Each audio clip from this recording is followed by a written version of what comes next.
Hi everybody, welcome to our next session here at AOP Mastermind Live. And while I just did a virtual run from one session to another, my guest today, Donovan, has had a slightly different journey to be with us. So Gordon, you've just landed from Australia to Singapore. Yep. And then ran to the hotel where it's what, 2 a.m. in the morning? I think it's 1 a.m. I don't think I'm looking for a clock. But you always know when you've had a decently long flight because your watch needs charging because it kind of runs out of charge after the 16, 18 hours. But no, it's 1 a.m. 12:50 a.m. So time. There's some commitment. Today's session is, we titled it Charting a Deliberate Path Forward for Services Procurement. And we're going to be talking about a joint research study. So Gordon is VP of Research for Procurement and External Workforce at SAP. So we're going to be talking about a joint survey that we have been running for the last couple of months. And actually, we'll tell you how you can complete it later as well, because we kept it open just a couple more days for anybody who's joined us today who might want to add their perspectives and experiences to it.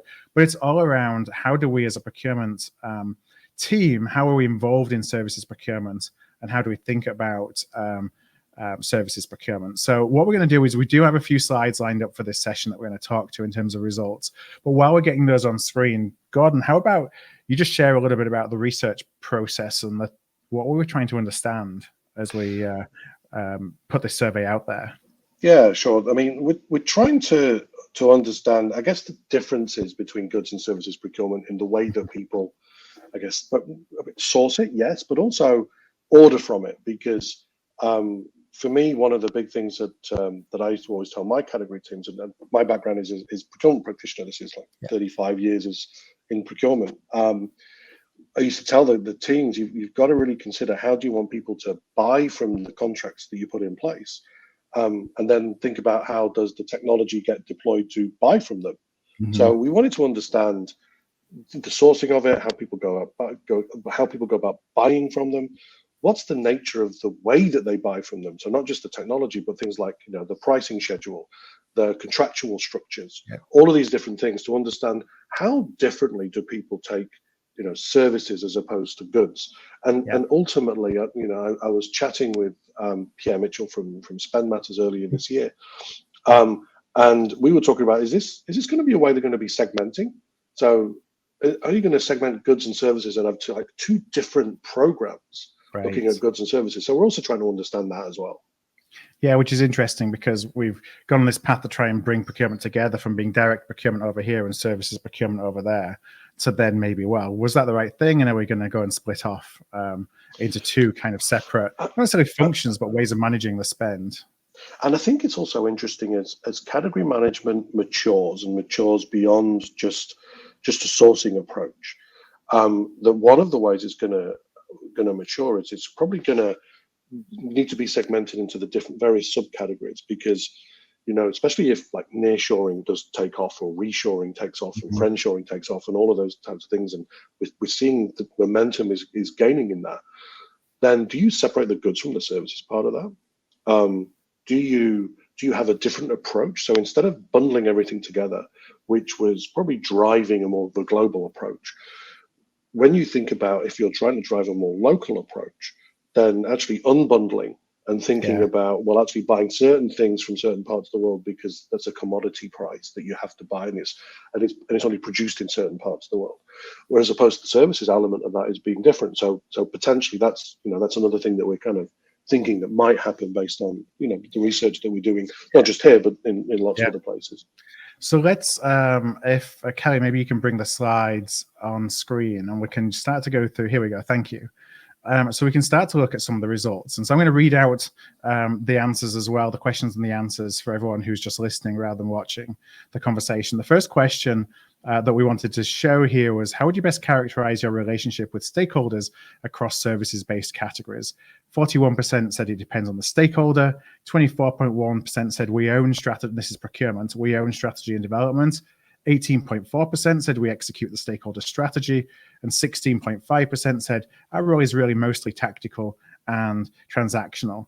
And it's interesting to me that only 24% say that that procurement owns strategy and development around their category, and I'd service a guess that this is around those categories that don't have a home naturally within a lot of organizations, such as a travel category or perhaps a contingent labor category.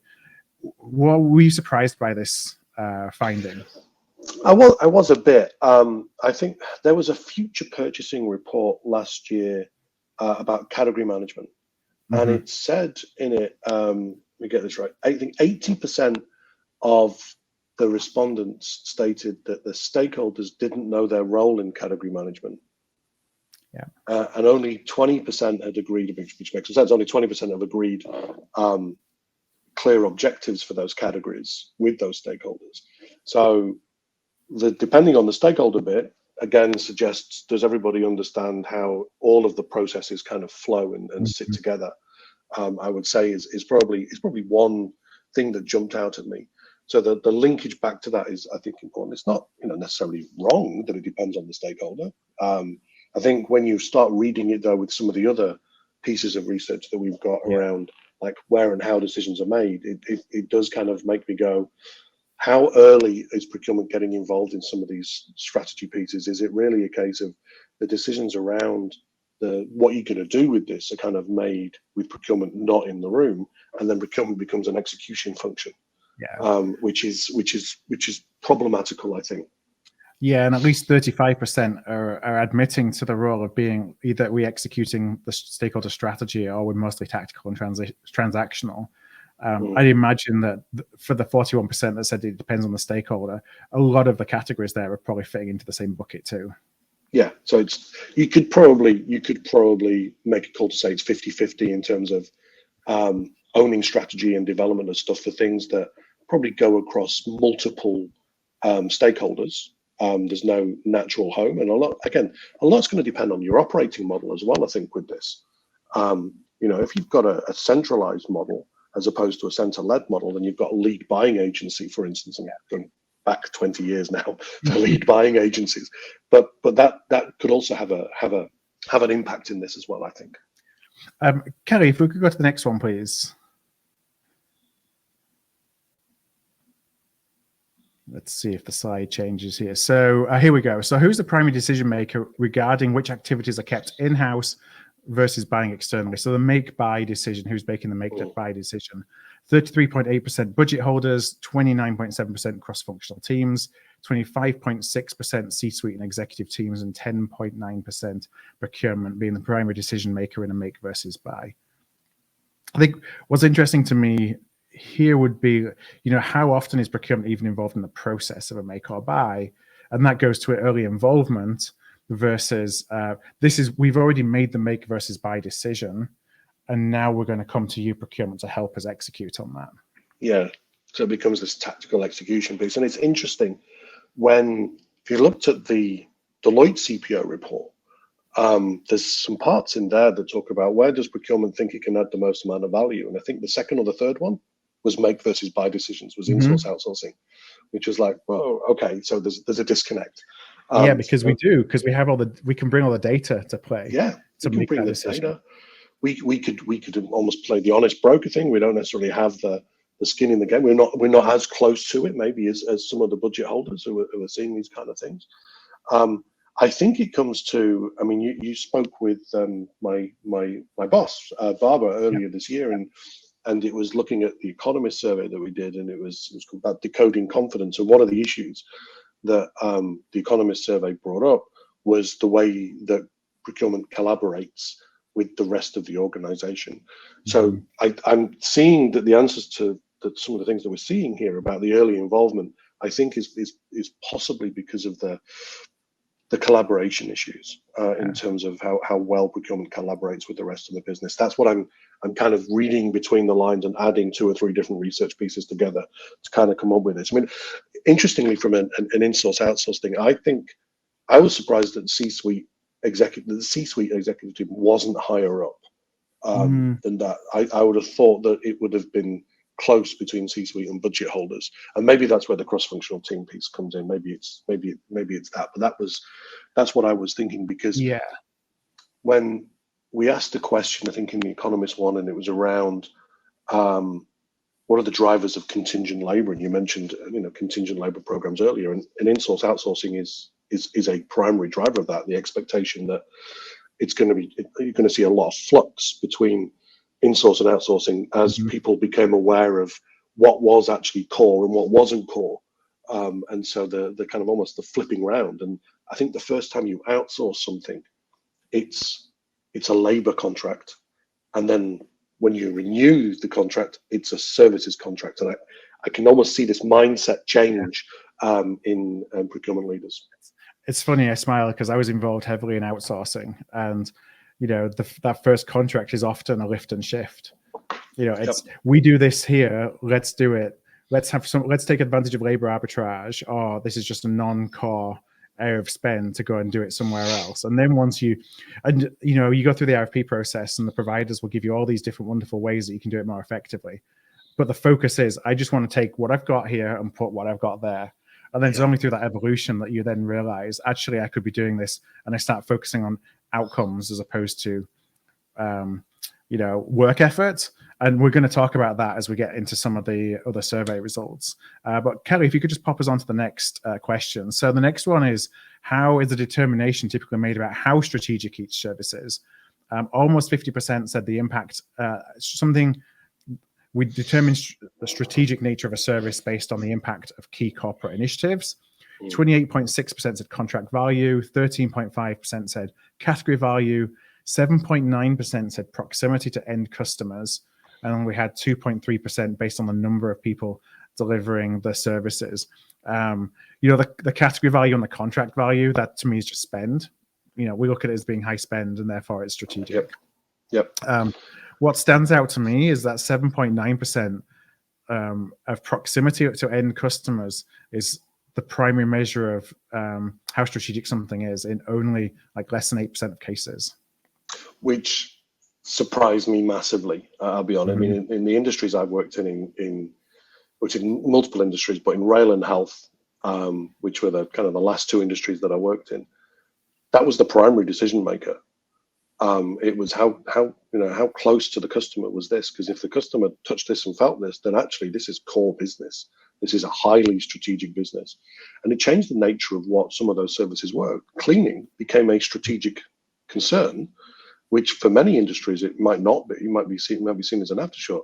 But if you think about what people want from a rail service, they want the trains to be clean. Interestingly, they don't want the station. They want the trains to be clean. Yeah, it's about customer experience. And the same was true with in healthcare.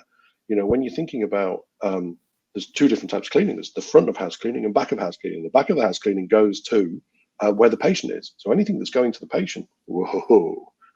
That's a totally different kettle of fish than just actually cleaning what the reception area is. So it kind of goes to what I was saying before around this recognition of the subcategories going on within these services that possibly need to be looked at differently. I mean, I think absolutely impact on key corporate initiatives. Yes, happy that that's high. Just surprised that the proximity to end customers wasn't as high as that. Because if we're still just looking at value. Then I think we're missing, the whole reason of why purchasing must become supply management. I will date myself by quoting Peter Kraljek, which is 1983, was basically saying we're missing the supply piece, we're missing the risk piece, and supply happens in services as well as goods. I think oftentimes the proximity to any customer is so diluted from where you're making a decision that you don't necessarily think about that, because if you're buying something in manufacturing and you're making a decision around a service that perhaps it doesn't directly affect an end customer, it might indirectly, because it's going to impact one of your team members' ability to do their job, for example. But it's not as obvious in some industries versus others. But we asked some questions around technology and technology stack. So let's go to the next slide, please. So we asked the question, how do you usually make purchases based upon your services contracts? And 50.4% of responses, we had 270 respondents to the survey, said that they're basically using emails and phone calls with their provider. 25.6% said a specialized platform designed for services procurement, and 24.1% said a general e-procurement catalog. Now, we've been talking about email and phone calls for a long time. Still on seems like spreadsheets. we're a little bit high on that, right? Yeah. Yeah. I mean, I don't think we gave spreadsheets as an option on this one, did we? Yeah. I mean, I think there's a couple of points here. From an efficiency point of view, I think there's obviously there's massive opportunities from an efficiency point of view, but from a governance thing, I mean, even just a basic governance thing on a two-way or a three-way match, it's kind of hard to prove that with certainly with phone calls and emails, and then thinking about compliance, and again this comes to, I think, the nature of how the contracts are set up. If it's more of the framework and the panel agreements, then you are probably going to need some kind of P2P platform, whether or not that is an e-procurement catalog. And services can be bought from an e-procurement catalog as well as through scope of works. It just depends on the nature of the services, right?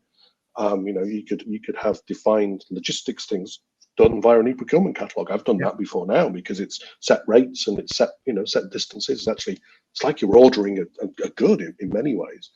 Right, there's fixed scope, fixed inputs, fixed outputs. Anything that's fixed in those terms can just be a catalog item. Yeah, absolutely. And then you've probably got more of the statement of work kind of things, or the labor perspective. If it's time and materials, you're not going to buy that from an e-procurement catalog, and I would hope that we're not going to buy that from emails and phone calls. But clearly 50.4% are. Now, you see anecdotally, you work with a lot of organizations. You are reading a lot of research studies. Do you feel like this is improving, or we're kind of in this position where it's kind of the same old?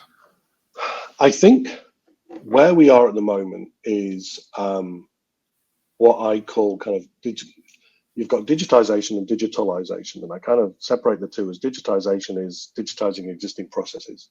And yeah, you get value for that. You absolutely get value for that. You don't get the value you thought you were going to get, because essentially you're sandwiching a manual process into a digital tool, and that's just not going to get the best out of the tool. And it's not surprising that many organizations aren't as satisfied as they could be with their digital, and that's not just for procurement. That's across every part of every function that we get. We see in HR. The fear of this complexity that actually to take two steps in one is too hard. So I'm just going to try and digitize my existing process instead. Which is what you were saying originally on the services contract, but lift and shift and then look at the outcomes. And many organizations do exactly the same thing. Some organizations do turn around and go, you know what, we're going to go from a blank piece of paper. We're not going to think about our existing process. We're going to look to see how we do that piece. And whilst I think that is longer initially, it actually gives you the quicker return to value when you look at it in the slightly longer term. But it does take a little bit longer because you're having to reimagine your processes. It's not just, well, there's my processes, digitize them.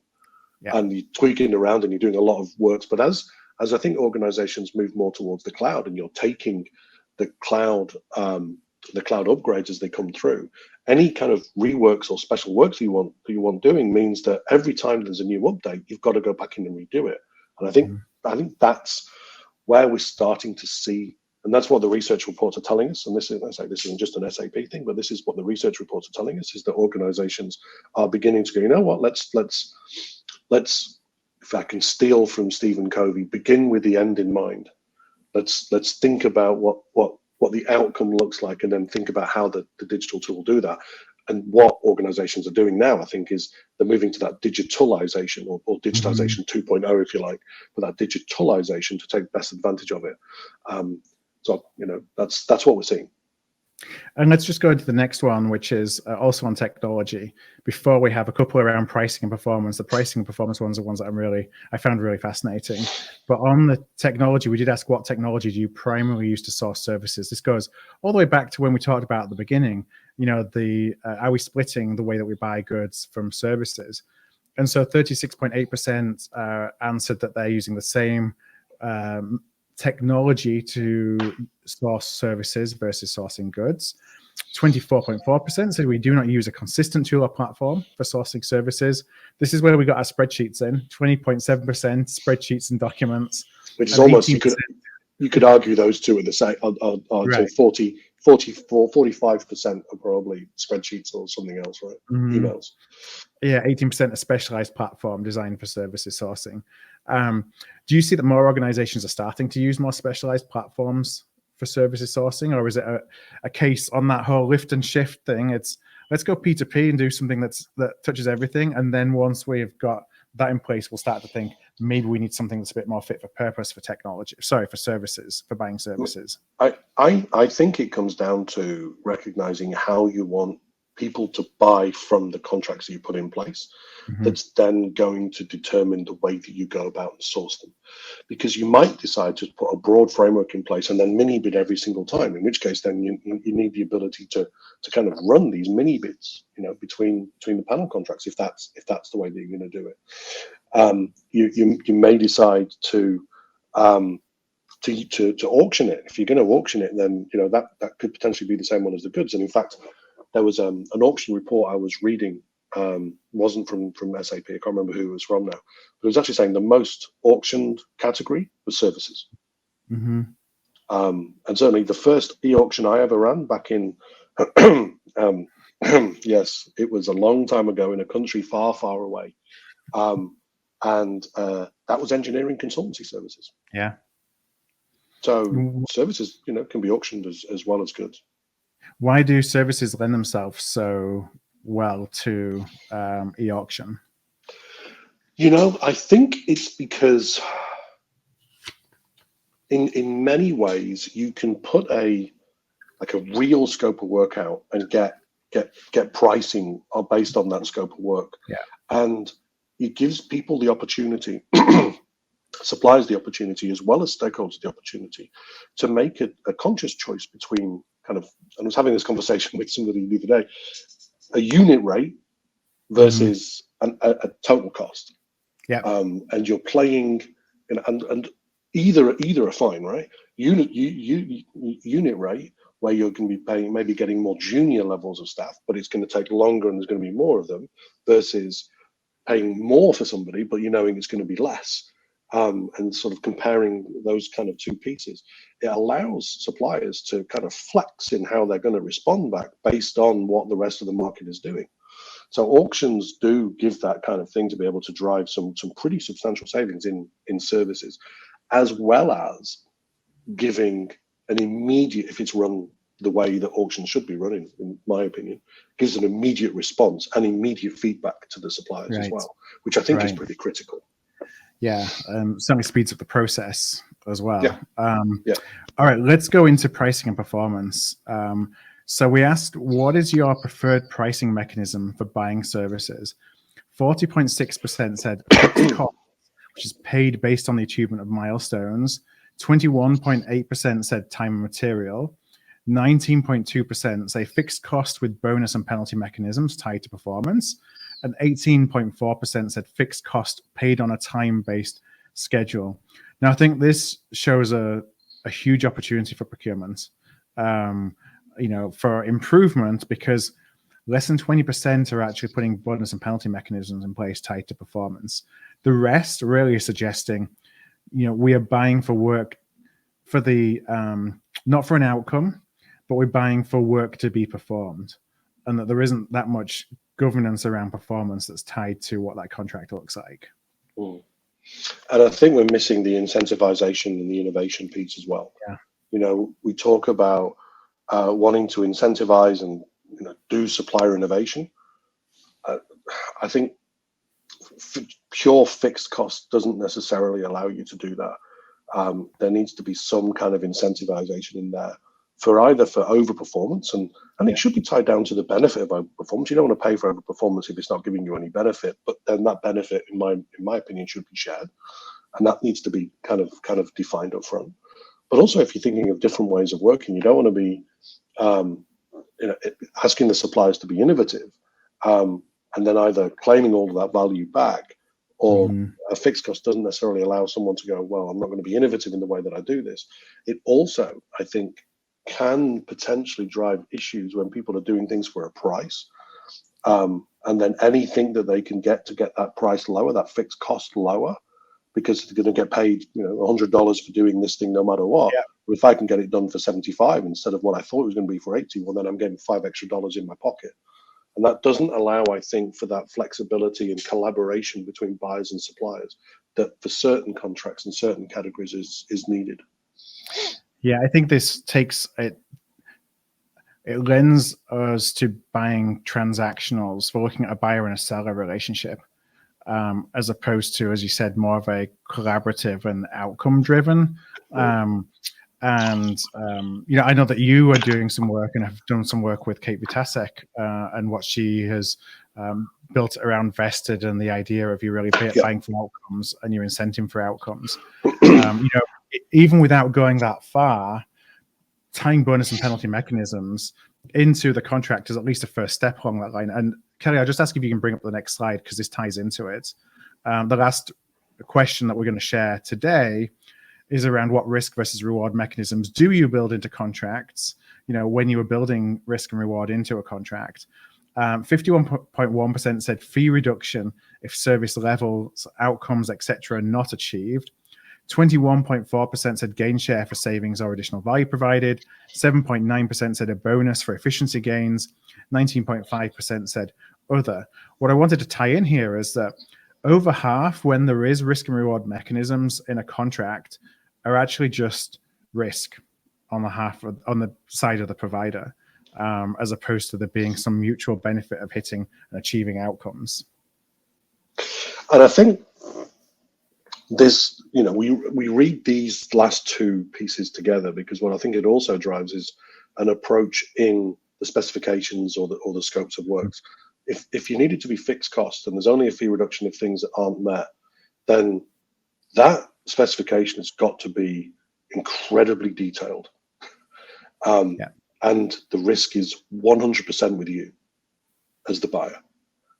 Because in order to price it, anything that's not clear, and I always think back to constructions of large stadiums in various parts of the world that I've seen have massive cost blow-ups because day one, morning one, hour one comes variation one, because that's what the goal is. It's just let's get variations in because we're just going to exploit things in the scope. That's not the relationship that you want. Right. That kind of does, I think, drive a lot of this. And if it's all risk and no reward, that's, I think, it's going to be, we incentivize the behavior that we get. Yes. As you think about putting all these answers that we've got more answers as well from different questions. We're actually going to tie all this together into a white paper and a results paper that we'll make available to everybody. We just wanted to share the results as we're closing out the survey, and the results to actually submit. If you haven't completed the survey, it takes about 7 minutes to do so. There's a link there in the chat comments where you can go and do so. And we'd love to just have a few more answers to go into to help us see the big picture on that. But as you think about everything that we talked about today, what are some of your kind of overall feelings around where procurement stands in the management of buying services today? Look, I think, there's some very interesting data. I think there's lots of opportunities. I think first of all, I think in many ways services lend themselves to be more collaborative internally with stakeholders and externally with suppliers than goods in many ways, because goods have got a specification, whereas services can have a scope of work which allows things to be done slightly differently. So I think there is much more, scope, if you like, for collaboration internally and externally. I think that part of what we need to do in procurement, the opportunity is to collaborate better internally and to raise that confidence that the C-suite has, so that we can bring the benefit that we know that we can bring for this in-source, outsourcing, and make versus buy. And I think that's business critical for us. And I think when we think about the evolution and maturity of category management, I think services are only going to rise in importance as to what that does as we think about subcategory by subcategory, especially with all of the global trade policy and the supply chain challenges that we're all facing. I think those differences are going to play into category management as well. Yeah, there's an incredible amount of complexity in services that we haven't necessarily uncovered yet for our organizations, because a lot of times we manage at kind of the surface level, as has been seen in the survey around, it's a price and a contracting discussion versus what are the outcomes that we're trying to drive towards. And as we can tie things more into outcomes and buying results versus buying people, buying bums on seats, buying activity and workload, that actually works for both parties. It works for the supplier because they're able to price based on impact. And it works for us because we're able to tie the impact we're trying to see to specifically what's required in the contract. And outcome-based contracts lend themselves to more flexible specifications, which means that the pricing mechanism has to be flexible as well. You can't have an undefined scope for a fixed cost. Well, right. You can, but you're just going to be paying 20 times more. what you a lot more than what you would, and you wouldn't end up getting what you thought you were going to get in the first place. So all of those things kind of do sit together. Well, Gordon, I know it's you may be happy to hear this, that your bed is awaiting. I want to thank you. Yes, it's about time to wrap up the session. I want to thank you. I'm impressed by your memory of all these different surveys while it's 1 o'clock in the morning. But I want to thank you and thank SAP as well for their support of this survey. It's just something that we've been really interested in digging into a little bit more. There'll be more details in the research study. Please do go ahead and answer the questions. If you haven't, we'll just leave that open for a day or two more just to capture any from today's event. But with that all said, Gordon, thank you.